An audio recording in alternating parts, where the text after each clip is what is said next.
Hello student, स्वागत है आप सभी का मेरे चैनल कॉमर्स हंट पर। तो स्टूडेंट कैसे हैं आप सभी? आई होप आप सभी अच्छे होंगे और अच्छे से स्टडी कर रहे होंगे। तो आज के लेक्चर में हम डिस्कस करने वाले हैं जो हमारा सब्जेक्ट है बिजनेस स्टडीज़ और class 11 chapter number 4 business services. तो प्रीवियस लेक्चर में हमने डिस्कस किया था what is insurance and various principles of insurance, मतलब इंश्योरेंस के बारे में डिस्कस किया था और जो भी हमारे प्रिंसिपल्स थे इंश्योरेंस के उसके बारे में डिस्कस किया था।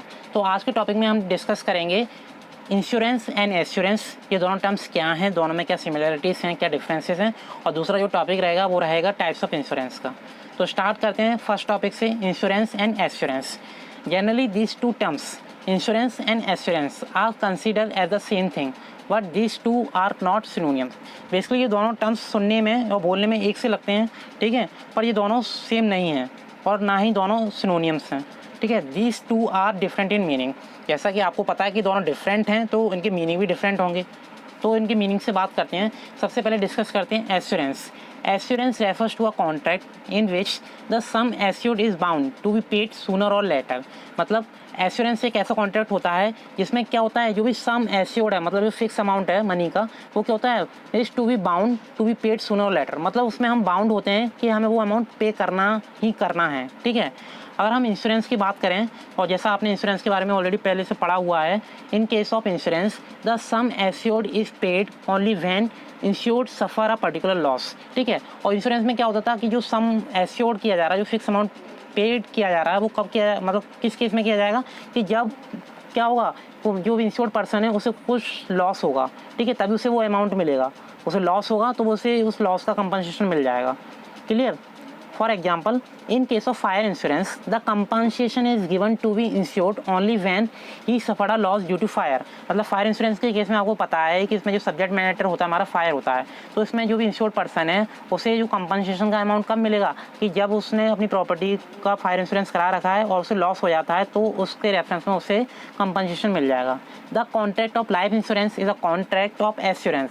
बेसिकली जो लाइफ इंश्योरेंस कॉन्ट्रैक्ट है वो क्या है, कॉन्ट्रैक्ट ऑफ एश्योरेंस है। मतलब जो टर्म्स है एश्योरेंस उसे हम यूज़ करते हैं in case of life insurance, because in this contract the insurer is bound to pay the compensation either the death of the insured और the expiry time period of the policy in which ever is comes earlier. मतलब क्या है, insurance जो भी life insurance है उसमें क्या होता है, ये एक ऐसा कॉन्ट्रैक्ट जो ठीक है, जो हमें क्या प्रोवाइड करता है, एश्योरेंस प्रोवाइड करता है।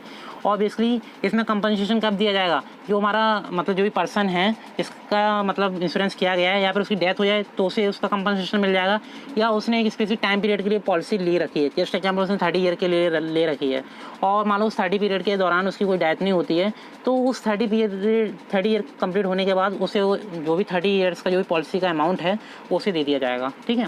The term insurance is used when the risk is uncertain as fire may break out और इट मे नॉट ऑल्सो। और बेसिकली जो इंश्योरेंस है वो कब यूज़ किया जाता है टर्म, वो हम यूज़ करते हैं जब रिस्क क्या हो, हमारा अनसर्टेन हो, मतलब हमें पता ही नहीं है कि रिस्क होगा या नहीं होगा, ठीक है, प्रॉबिलिटी रहेगी 50-50% की। In assurance the risk is certain as person has to die sooner और लेटर। और मतलब जो एश्योरेंस है उसमें जो रिस्क फैक्टर है वो क्या है, सर्टेन है। उसमें मतलब क्या कहें हम कि मतलब उसमें फिक्स है कि पर्सन की जो डेथ है वो होनी है, एक स्पेसिफिक टाइम पीरियड के लिए होनी है। जैसे एग्जाम्पल वो कोई डिसीज से मतलब सफ़र कर रहा है या मतलब कोई अदर पॉसिबिलिटी है डेथ की, तो उस केस में हम यूज़ करेंगे word assurance. In other words, the term insurance is used when compensation is guaranteed to be paid only on happening on the event। मतलब इंश्योरेंस में क्या होता है, जो कंपनसेशन का पे किया जाएगा कि जो उसमें गारंटी होगी, मतलब कुछ ना कुछ इवेंट उसमें होगा, ठीक है, मतलब कोई ना कोई लॉस होगा। और in assurance the payment of compensation is certain. और जो एश्योरेंस है जैसे आपको पता है कि रिस्क क्या है, सर्टेन है, तो पेमेंट भी सर्टेन ही रहेगा। तो आपको इन दोनों में डिफरेंस क्लियर हो गया होगा, इंश्योरेंस एंड एश्योरेंस। और जो एश्योरेंस टर्म्स हैं हम उसे यूज़ करते हैं in case of mostly life insurance. अब इसकी जो डिफरेंस दिया गया है आप उस डिफरेंस को देख सकते हो, difference between insurance and assurance, ठीक है। तो बेसिकली मैंने आपको कॉन्सेप्ट क्लियर कर दिए हैं, अब आप इसे जस्ट रीड आउट करना है अच्छे से। अगर कोई भी प्रॉब्लम आती है तो आप कमेंट सेक्शन में कमेंट करके मेरे से पूछ सकते हैं, क्लियर। और वही डिफरेंस है जो मैंने अभी आपको बताया है। जैसे लास्ट में आप एक एग्जांपल दे सकते हैं इंश्योरेंस के केस में, एग्जांपल दे रखे हैं फायर इंश्योरेंस और मरीन इंश्योरेंस। मतलब जो इंश्योरेंस टर्म यूज़ किया जाता है मोस्टली फायर इंश्योरेंस और मरीन इंश्योरेंस के केस में यूज़ किया जा रहा है, और जो टर्म्स एश्योरेंस है वो यूज़ किया जाता है लाइफ एश्योरेंस। मतलब वो एक एश्योरेंस प्रोवाइड करा रहा है, एक सिक्योरिटी प्रोवाइड करा रहा है कि स्पेसिफिक टाइम पीरियड और मैच्योरिटी टाइम पीरियड के बाद आपको एक स्पेसिफिक टाइम पर क्या होगा, कंपनसेशन मिल जाएगा। क्लियर। अब डिस्कस करते हैं टाइप्स ऑफ इंश्योरेंस। ठीक है, तो टाइप्स ऑफ इंश्योरेंस के बारे में बात करते हैं। तो ये इंश्योरेंस कॉन्ट्रैक्ट है वो फॉलोइंग टाइप्स का होता है, जैसे life insurance, marine insurance, fire insurance और हेल्थ इंश्योरेंस। तो ये इंश्योरेंस ऐसे 4 पार्ट में डिवाइड किया गया है, जैसे आप देख सकते हैं डायग्राम के थ्रू। और जो लाइफ इंश्योरेंस पॉलिसी है उसमें 2 पॉलिसीज़ को इंक्लूड किया गया है, एक होल लाइफ एश्योरेंस पॉलिसी, दूसरा इंडाउनमेंट लाइफ एश्योरेंस पॉलिसी। अब आप एक वर्ड देख रहे हो वो एश्योरेंस, जिसे यूज़ किया गया है लाइफ इंश्योरेंस के केस में। फायर इंश्योरेंस के केस में भी कुछ पॉलिसीज़ हैं, जैसे स्पेसिफिक लाइफ पॉलिसी है, डबल इंश्योरेंस पॉलिसी है, री इंश्योरेंस पॉलिसी है। मरीन इंश्योरेंस के केस में जैसे कार्गो हुआ, हल हुआ, फ्रेट इंश्योरेंस हुआ, ये डिफरेंट टाइप्स हैं इंश्योरेंस के इन केस ऑफ मरीन इंश्योरेंस। जो हेल्थ इंश्योरेंस हैं उसके भी अपने कुछ स्पेसिफिक टाइप्स हैं, जिसे हम 1 बाय 1 डिस्कस करेंगे। तो सबसे पहले बात करते हैं लाइफ इंश्योरेंस की। तो लाइफ इंश्योरेंस के बारे में बात करते हैं। The life insurance is related to the 2 types of risk. मतलब जो लाइफ इंश्योरेंस है उसमें 2 तरीके के रिस्क होते हैं। एक तो risk of dying too early, मतलब जल्दी डेथ हो जाना, और दूसरा risk to die too late. और क्या होना दूसरा, जो लेट डाई होना। अब आपके माइंड में एक कॉन्सेप्ट आ रहा होगा कि मान लो जल्दी मतलब डाई हो जाना, ये तो चलो प्रॉब्लम है, ठीक है, हमें पता है कि हम जल्दी मतलब इस प्रॉब्लम से सफ़र कर रहे हैं और जल्दी हमारी डेथ हो जाएगी, तो हमें उस मतलब इंश्योरेंस का एडवांटेज मिलेगा। पर लेट मतलब डाई होने से हमें इंश्योरेंस का एडवांटेज कैसे मिलेगा? जस्ट एग्जाम्पल, कोई पर्सन है, ठीक है, जो गवर्नमेंट जॉब करता है और 60 ईयर्स के बाद उसका रिटायरमेंट हो जाता है। अब 60 के बाद मतलब एक स्पेसिफिक टाइम पीरियड होगा, वो मान लो 60 के बाद वो 90 ईयर्स से जिए या 80 ईयर्स से जिए, तो उस टाइम पीरियड के दौरान उसे अपनी लाइफ को स्पेंड करने के लिए कुछ ना कुछ तो करना पड़ेगा। अब वो क्या जॉब तो कर नहीं रहा है, वो रिटायरमेंट हो चुका है उसका, तो अपनी लाइफ को स्पेंड करने के लिए वो क्या करता है, लाइफ इंश्योरेंस कराता है। ये मतलब कहीं ना कहीं एक इकोनॉमिक सपोर्ट मिल जाता है उसे। Clear. Generally people take life insurance policy when they have the fear of die too early और डाई टू लेट। मतलब जब उसे एक डर होता है कि वो जल्दी मर जाएगा या लेट मरेगा, तो उस केस में वो लाइफ इंश्योरेंस पॉलिसी ले लेता है। Then to provide financial support to their family they take life insurance policy. और उसे एक लगता है कि जो लाइफ इंश्योरेंस पॉलिसी कराने से उसे कहीं ना कहीं फाइनेंशियल सपोर्ट मिल जाएगा और उसकी फैमिली को एक सपोर्ट मिल जाएगा। ठीक है। Sometimes people take life insurance policy to get financial support and economic independence during their old age. जैसे मैंने आपको सेकंड केस बताया था, risk of die too late. मतलब उसे लगता है कि ओल्ड एज में मेरे पास इनकम के सोर्स नहीं रहेंगे, ठीक है, तो लाइफ स्पेंड करने में प्रॉब्लम आएगी, तो वो इस केस में भी लाइफ इंश्योरेंस पॉलिसी करा लेता है, जिससे उसे फाइनेंशियल और इकोनॉमिक सपोर्ट मिल जाता है। When people think of living too late, then go some financial support during old age. Also insurance policy is taken. जैसे मैंने आपको ऑलरेडी डिस्कस कर दिया, सेम लाइनें रिपीटेड हुई है, ठीक है। In life insurance the sum assured is paid at the death और on a maturity period which ever comes earlier. मान लो लाइफ इंश्योरेंस पॉलिसी के केस में क्या होता है, एक तो लाइफ इंश्योरेंस पॉलिसी क्या होता है कि मान लो अगर उसकी डेथ हो जाती है तो उसे पेमेंट मिल जाएगा, या जो मैच्योरिटी डेट है वो कंप्लीट हो जाती है तो उस टाइम पीरियड के दौरान उसे मतलब क्या होगा, कंपनसेशन मिल जाएगा। तो इन दोनों में से जो भी चीज़ जल्दी होगी उसे उस केस में उसको कंपनसेशन मिल जाएगा, जो भी इंश्योर्ड पर्सन है, ठीक है। If a person die early his family get compensation amount, and if person survive then he and she and himself or herself can get their policy amount। मान low person की death हो जाती है तो फिर पॉलिसी का जो amount है वो कैसे मिलेगा, जो भी उसका नॉमिनी होगा, जो भी लीगल पर्सन होगा उसे उसका अमाउंट मिल जाएगा। In life insurance the insured has to pay a fix amount of premium. और जो लाइफ इंश्योरेंस में क्या होता है, जो भी इंश्योर्ड पर्सन है जिसने इंश्योरेंस करा रखा है तो उसे एक स्पेसिफिक टाइप मतलब एक स्पेसिफिक अमाउंट पे करना पड़ता है, जिसे हम नाम देते हैं प्रीमियम का। And in return the compensation is assured at the death और the maturity period which ever comes earlier. और मान लो क्या होगा कि मान लो इन दोनों सिचुएशन में से कोई भी सिचुएशन जल्दी होती है तो उसे एक स्पेसिफिक अमाउंट मिल जाएगा, जो उसे एक एश्योरेंस दे रहा है, ठीक है, श्योरिटी दे रहा है कि आपको उस कंपनसेशन का अमाउंट मिल जाएगा। Clear. For fixing the premium amount the insurance company rely on the static of morality, death and morbidity, illness. और बेसिकली क्या होता है, जब इंश्योरेंस पॉलिसी जब भी कोई पॉलिसी करती है, इंश्योरेंस करती है, तो वो कुछ पैरामीटर्स को मेजर कर लेती है। जैसे मान लो किस पर्सन की डेथ के चांसेस कितने हैं, इलनेस के कितने हैं, या कोई उसे स्पेसिफिक टाइप्स ऑफ डिसीजेस तो नहीं है, तो उसके पास एक स्टैटिकल डेटा होता है, ठीक है। In life insurance contract the premium can be paid monthly, quarterly, half yearly and annually. जो लाइफ इंश्योरेंस पॉलिसी है उसमें जो भी प्रीमियम पेड किया जाता है, मंथली कर सकते हैं, क्वार्टरली कर सकते हैं, हाफ ईयरली कर सकते हैं और एनुअली भी पे कर सकते हैं। एंड द इंश्योरर पे the policy amount at the death or on an expiry of a specific time period which is also called the maturity time of a policy। maturity time of a policy मतलब क्या है कि आपने 40 years की policy ले रखी है और 40 ईयर्स कंप्लीट हो जाते हैं, जस्ट एग्जाम कंप्लीट हो गए तो उस पीरियड के दौरान आपको क्या होगा, तो जो भी पॉलिसी का अमाउंट है वो मिल जाएगा। The principle of indemnity, principle of contribution and principle of subrogation are not applicable in case of life insurance policy. जैसा मैंने आपको इंश्योरेंस के प्रिंसिपल डिस्कस कर दिए हैं तो आपको क्लियर हो गया होगा तो लाइफ इंश्योरेंस पॉलिसी के केस में ये प्रिंसिपल्स क्यों अप्लाई नहीं होते, और ये भी मैंने आपको डिटेल में डिस्कस कर दिया है प्रिंसिपल ऑफ इंश्योरेंस में। ठीक है, तो आप है ना उस वीडियो को देख सकते हैं अगर आपको कोई भी डाउट हो तो। अब कुछ मेन एलिमेंट्स हैं उसके बारे में डिस्कस करते हैं लाइफ इंश्योरेंस पॉलिसी के। The contract of life insurance is a contract of utmost good faith. ठीक है, जैसे आपको पता है कि प्रिंसिपल था एक अटमोस्ट गुड फेथ, मतलब जो भी कॉन्ट्रैक्ट हो रहा है इंश्योरेंस पॉलिसी, जो भी कंपनी है और जो भी इंश्योर्ड पर्सन उन दोनों के बीच में, तो उनके बीच में मतलब कुछ भी चीज़ हाइड नहीं होनी चाहिए। ठीक है, everything is should be fair होना चाहिए। Then insurance interest must be present at the time of taking policy. Insurable interest at the time of maturity is not necessary. और बेसिकली क्या होना चाहिए, एक टर्म है इंश्योरेंस इंटरेस्ट और insurable interest. जैसे मान लो आपने इंश्योरेंस करा रखा है और जो भी आपकी प्रॉपर्टी है उसके लिए आपको क्या है, एक पर्सनल इंटरेस्ट होना चाहिए। ठीक है, जैसे हमने आपको बताया था कि आपको उसकी सेफ्टी करनी है। ऐसा नहीं कि आपने इंश्योरेंस करा रखा है आप बेफिक्र हो जाओ, ठीक है, लापरवाह हो जाओ कि आप उसकी देखरेख करनी नहीं है, आपको तो अमाउंट मिल जाएगा। Then third point is life insurance contract is not a contract of indemnity. In contract of indemnity क्या है ये आपको क्लियर होगा। ठीक है, the life of human being can not be compensated. Just example जैसे होता है कि फायर इंश्योरेंस पॉलिसी के केस में होता है कि मान लो कोई फायर प्रॉपर्टी है उसमें आग लग जाती है, जस्ट एग्जांपल कोई बाइक है उसमें आग लग जाती है, उसका 50% मतलब डैमेज हो जाता है, तो जो कंपनी है उसे 50% कंपनसेट कर देती है और रिमेनिंग जो बच गया है उसका कंपनसेशन नहीं देती। और मान लो जो भी लाइफ इंश्योरेंस पॉलिसी है उस केस में अगर ऐसी कोई सिचुएशन आती है तो क्या कंपनसेट किया जा सकता है हमारी बॉडी से या हमारी लाइफ से। ठीक है, क्लियर। अगर मान लो डेथ हो जाती है, क्या मान लो जो पर्सन मर गया है उसे दोबारा लाया जा सकता है? बिल्कुल नहीं। तो इस केस में जो भी लाइफ कॉन्ट्रैक्ट है principle of indemnity is not applicable. Clear. तो इस तरीके से जो लाइफ इंश्योरेंस है और उसके जो एलिमेंट्स हैं आपको क्लियर हो गए होंगे। बात करते हैं फायर इंश्योरेंस की। फायर इंश्योरेंस जैसे आपको पता है कि फायर इंश्योरेंस पॉलिसी का जो भी सब्जेक्ट मैटर क्या है, फायर है, कि मतलब उस पूरी पॉलिसी में फायर का कहीं ना कहीं इन्वॉल्वमेंट होना जरूरी है।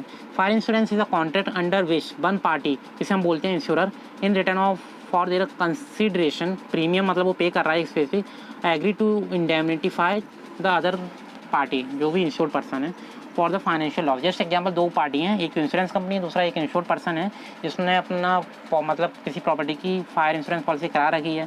ठीक है, और मान लो इन फ्यूचर या इन प्रेजेंट कोई भी लॉस हो जाता है और वो डैमेज जो भी हो वो फायर से हो, तो इस केस में जो कंपनी है वो एक स्पेसिफिक अमाउंट जो भी पर्सन है उसे दे देगी। ठीक है, the contract containing the terms and condition is also known as policy. और कुछ रूल्स एंड रेगुलेशंस होते हैं उस कॉन्ट्रैक्ट में जिसे हम बोलते हैं policy. Generally the fire policy contain the name of the party, description of the insured property and the sum of which the property is insured, amount of premium payable and the period insured against. ठीक है, तो basically कुछ terms हैं जो मैंने आपको discuss किए हैं, सारे उस कॉन्ट्रैक्ट में पहले से मेंशन किए जाते हैं कि कितने टाइम पीरियड की पॉलिसी की गई है। ठीक है, जो इंश्योरेंस पर्सन है वो कौन है, इंश्योरेंस कंपनी का नेम मेंशन होता है। ठीक है, और उनके बीच में कुछ जो कॉन्ट्रैक्ट हुए हैं वो भी सब मेंशन होते हैं। Generally the period of insurance is 1 year, और बेसिकली जो पीरियड होता है इंश्योरेंस का वो 1 ईयर होता है जनरली केस में अगर हम देखें तो। ठीक है, और उसके बाद अगर मान लो आगे कराना है तो रिन्यू हो जाता है। और fire insurance policy provides protection against the loss of damage by fire, मतलब फायर से कोई डैमेज हो रहा है, कोई लॉस हो रहा है तो उस केस में ये पॉलिसी का कंपनसेशन मिल जाता है। या लाइटनिंग से हो रहा है, एक्सप्लोनेशन से हो रहा है, तो इस केस में fire means actual fire and ignition and it should be accidental not intentional. मतलब जो फायर इंश्योरेंस पॉलिसी में फायर का मतलब क्या है कि फायर का मतलब क्या है, एक्सीडेंटल होनी चाहिए फायर। ऐसा नहीं है आप इंटेंशनली कर रहे हैं, मतलब अपनी मर्जी से फायर लगा रहे हैं, मतलब आपने अपनी बिल्डिंग का इंश्योरेंस करा रखा है, अब आप खुद ही आग लगवा रहे हैं उसमें, तो इस केस में अगर इंश्योरेंस पॉलिसी कराते समय या बाद में इंश्योरेंस कंपनी को इस प्रॉब्लम के बारे में ऐसा पता चलता है तो इंश्योरेंस कंपनी कंपनसेशन अमाउंट जो है वो उसे देने से मना कर सकती है। चलिए, all the principle of insurance are applicable on fire insurance, मतलब जितने भी प्रिंसिपल इंश्योरेंस के वो सारे एप्लीकेबल हैं फायर इंश्योरेंस पॉलिसी के केस में। तो जैसे आपको सभी आपको पता है कौन कौन से प्रिंसिपल हैं, जैसे इंश्योरेबल इंटरेस्ट हुआ, दूसरा कॉन्ट्रैक्ट ऑफ फायर इंश्योरेंस जिसमें कुछ था अटमोस्ट गुड फेथ हुआ, ठीक है। ये थर्ड वाले में जो प्रिंसिपल ऑफ इंडेमनिटी हुआ, एंड देन लास्ट वाला जो भी है उसमें आप कॉज प्रॉक्सिमा, ये सारे प्रिंसिपल डिस्कस किए हुए हैं, तो ये सारे एप्लीकेबल हैं in case of fire insurance policy. अब बात करते हैं थर्ड जो टाइप है हमारा मरीन इंश्योरेंस। तो मरीन इंश्योरेंस क्या है? मरीन इंश्योरेंस मतलब क्या होता है, जब भी हम मतलब शिप के थ्रू कोई भी ट्रांसपोर्टेशन करते हैं, ठीक है, one country to other country, तो उस केस में हम मरीन इंश्योरेंस करा लेते हैं। A contract of marine insurance can be defined as an arrangement under which the insurer undertakes to indemnify the insured in the manner and the extent thereby agree against marine losses. मतलब आपने ship अपना कोई जो सामान है, goods है, उसे मतलब क्या कर रहे हो, ट्रांसपोर्ट कर रहे हो with the help of ship. मतलब अपनी कंट्री से दूसरी कंट्री को भेजना है, जस्ट मान लो इंडिया से आपको यूएस भेजना है, तो आप शिप के थ्रू भेज रहे हो, ठीक है, समुद्र के रास्ते भेज रहे हो शिप के थ्रू, तो उस केस में आप मरीन इंश्योरेंस करा लेंगे। मरीन इंश्योरेंस क्या एक कॉन्ट्रैक्ट है किसके बीच में, इंश्योर्ड पर्सन के बीच में और इंश्योरर के बीच में। इंश्योर्ड में भी कार्गो ओनर और अ शिप ओनर और अ फ्रेट रिसीवर, कोई भी हो सकता है इंश्योरर। कार्गो ओनर हो सकता है मतलब जिसका गुड्स है खुद का, शिप ओनर हो सकता है जिसका मतलब जहाज है, या जो मतलब इंडिया से लेके यूएस के बीच में जो अपना सामान ट्रांसपोर्ट कर रहा है, तो उसे कुछ फ्रेट दिया जाता है, भाड़ा दिया जाता है, तो वो जो भाड़ा रिसीव करता है उसे बोलते हैं फ्रेट रिसीवर, तो वो भी हो सकता है, ठीक है। The insurer is known as an underwriter, और जो इंश्योरर है हम उसे अदर नेम से भी जानते हैं, जैसे बोलते हैं under writer. The insured pay a particular sum which is called a premium, और इंश्योर्ड जो पर्सन है वो एक अमाउंट देता है, पे करता है, जिसे बोलते हैं प्रीमियम, जैसे आपको पता है ऑलरेडी, हम बहुत डिटेल में डिस्कस कर चुके हैं। In exchange for undertaking the insurer to indemnify the insured against the loss. मान लो कोई भी लॉस हो रहा है पेरिल्स के थ्रू, जो सी पेरिल है मतलब समुद्र के रास्ते आप जो भी भेज रहे हो उस दौरान कोई लॉस हो जा रहा है, तो उस केस में मरीन इंश्योरेंस पॉलिसी आपको सपोर्ट करेगी। तो there are different types of marine insurance policy. First is cargo insurance. This form the marine insurance policy include the cargo और the goods are containing in the ship and the personal belongingness of the crew and the passengers. तो basically मान लो आपका खुद का कोई सामान है, तो जो जा रहा है गुड्स जा रहा है आपका शिप के थ्रू, तो उस केस में आप क्या कराते हो, अपने गुड्स का इंश्योरेंस करा लेते हो, जिसे बोलते हैं cargo insurance. Cargo means goods का इंश्योरेंस कराना, ठीक है। हर इंश्योरेंस का मतलब क्या है, ठीक है, under this whole ship is insured, मतलब इसमें हम क्या कराते हैं, तो हमारा जो शिप है, और ये क्या होता है, शिप का जो ओनर है वो करा लेता है, वो पूरे शिप का इंश्योरेंस करा लेता है। It cover the insurance of the whistle and the equipment, मतलब पूरे इंश्योरेंस करा लेता है पूरे शिप का, और उसमें एक ही इक्विपमेंट का भी इंश्योरेंस होता है, जैसे फर्नीचर हुआ, फिटिंग हुआ, टूल्स हुआ, मशीनरीज हुए, फ्यूल हुआ, इंजन हुआ, स्टोर एटसेट्रा, ये सभी का इंश्योरेंस करा लेता है। अगर इस केस में मान लो शिप को कोई लॉस होता है, तो उस केस में हल इंश्योरेंस से उसे एडवांटेज मिल जाता है, कंपनसेशन मिल जाता है कंपनी के थ्रू, ठीक है। Generally owner of the ship undertake हल इंश्योरेंस, जो भी ओनर है, जहाज का मालिक है, वो इस पॉलिसी को लेता है, ठीक है, और अपना इंश्योरेंस कराता है, हल इंश्योरेंस बोलते हैं उसे। नाउ द थर्ड पॉलिसी और type is under marine insurance, freight insurance. जैसे मैंने आपको बताया था, इंडिया से लेके ऑस्ट्रेलिया के या यूएसए कोई भी मतलब सामान ट्रांसपोर्ट किया जा रहा है, ठीक है, तो उस दौरान एक फ्रेट दिया जाता है एक पर्सन को, जिसे हम बोलते हैं फ्रेट रिसीवर। तो उस दौरान अगर कोई लॉस होता है, तो उस केस में हम फ्रेट इंश्योरेंस कराते हैं, क्लियर। मान लो जहाज़ डूब गया, तो जहाज़ डूब गया, या मान लो सामान है तुम्हारा डूब गया है, तो जो भी है उस केस में तो आपको कार्गो इंश्योरेंस का अमाउंट मिल जाएगा। तो अगर आपका मतलब जो गुड्स है वो डूब गया, उसका तो अमाउंट मिल गया, तो कहीं ना कहीं उसमें फ्रेट भी तो एडेड था, भाड़ा भी तो एडेड था, तो उसका भी अमाउंट देना पड़ेगा, क्लियर। एलिमेंट्स की बात करते हैं, क्या क्या एलिमेंट्स हैं। तो एलिमेंट्स में बेसिकली हमें ये बताना है कि कौन कौन से प्रिंसिपल्स हैं जो एप्लीकेबल हैं। जैसे इंश्योरेबल इंटरेस्ट एप्लीकेबल है इसमें, ठीक है। देन इसके बाद हमने बात की principle of utmost good faith applicable है, principle of indemnity is also applicable, और कॉस्ट प्रॉक्सिमा, ये चारों प्रिंसिपल एप्लीकेबल हैं in case of marine insurance, जो फायर इंश्योरेंस में भी एप्लीकेबल थे। पर लाइफ इंश्योरेंस के केस में ये सारे प्रिंसिपल एप्लीकेबल नहीं है, क्लियर। तो इसे एक बार आप देख लेना अच्छे से प्रिंसिपल्स को। देन बात करते हैं हेल्थ इंश्योरेंस। हेल्थ इंश्योरेंस मतलब अपनी हेल्थ का इंश्योरेंस कराना। Health insurance provide the payment of medical expenses in case of illness of the insured person and his family, मतलब वो पर्सन जो इल है या उसकी फैमिली इल है, ठीक है, तो उस केस में वो क्या करता है, हेल्थ इंश्योरेंस ले लेता है, और उसके रेफरेंस में उसे कुछ क्या दिया जाता है, मेडिकल एक्सपेंसेस दिए जाते हैं। तो there are different types of following types of coverage. Just example number 1 is basic medical expenses. It covers the expenses of hospitalisation and doctor services, मतलब मान लो हॉस्पिटल से रिलेटेड या डॉक्टर के सर्विस से रिलेटेड कोई भी एक्सपेंसेस है, वो बेसिक मेडिकल एक्सपेंसेस में आ जाएंगे। The other is major medical expenses और इसमें क्या आ जाएंगे, जो भी मान लो कोई भी डिजास्टर के थ्रू हो रहे हैं, सडन डिजास्टर हुआ, उससे कोई इलनेस हुई है, तो उसके थ्रू जो भी एक्सपेंसेस हो रहे हैं वो इसके अंडर आ जाएंगे। Then long term hospitalisation, it covers nursing home charges for eldering people, मतलब होम चार्जेस जो भी मतलब क्या कहते हैं, नर्सिंग की जाती है, ठीक है, नर्स होती है ना, आपके घर पर मतलब आके आपकी देख रेख कर रही है, तो उससे रिलेटेड कोई भी चार्जेस दिए जा रहे हैं तो इसके अंदर आ जाएंगे। देन मेडिकल सप्लीमेंट्स होते हैं एंड डिसेबिलिटी इनकम्स होती हैं, ठीक है। मेडिकल सप्लीमेंट्स में क्या होगा, जो भी मेडिकेयर प्रोग्राम्स होते हैं सोशल सिक्योरिटी से रिलेटेड वो आ जाते हैं। देन और disability incomes, it replace the income lost by the insured while insured is unable to work, मतलब उसके जो काम करने में सक्षम तो नहीं, असक्षम है, ठीक है, तो उस केस में उसे हेल्थ इंश्योरेंस पॉलिसी के थ्रू कुछ अमाउंट मिल जाता है। तो स्टूडेंट इंश्योरेंस क्या है, उसके क्या टाइप्स हैं, ये आपको अब क्लियर हो गया है, ठीक है। और बेसिकली एक टर्म आता है लाइफ इंश्योरेंस और जनरल इंश्योरेंस। तो बेसिकली अभी मैंने आपको स्टार्टिंग में एक डायग्राम दिखाया था, ये वाला डायग्राम, जिसमें मैंने क्लासिफिकेशन किया था, तो life insurance, fire, marine and health. तो लाइफ इंश्योरेंस तो अपने आप में एक सेपरेट इंश्योरेंस है, और जो फायर इंश्योरेंस हुआ, मरीन इंश्योरेंस हुआ, या हेल्थ इंश्योरेंस हुआ, ये सारे इंश्योरेंस एक ग्रुप के अंदर आ जाते हैं, जिसे हम नाम देते हैं जनरल इंश्योरेंस, ठीक है। तो जनरल इंश्योरेंस में क्या आता है, fire, marine and health insurance. Clear हो गया। तो हाँ, तो life insurance and general insurance क्या है उसके बारे में हमने डिटेल में आपको बता ही दिया है। जैसे लाइफ इंश्योरेंस में आपको पता है क्या क्या एस्पेक्ट को हम इंक्लूड करते हैं, ठीक है। तो ये आपको डिफरेंस दिया गया है, जैसे आप अच्छे से रीड करना, ठीक है, बहुत सिंपल जो भी डिफरेंस है। और इसके बाद एक डिफरेंस दिया गया है life insurance, fire insurance, marine insurance. तो लाइफ इंश्योरेंस का कॉन्सेप्ट क्लियर है, फायर का क्लियर है, मरीन का क्लियर है।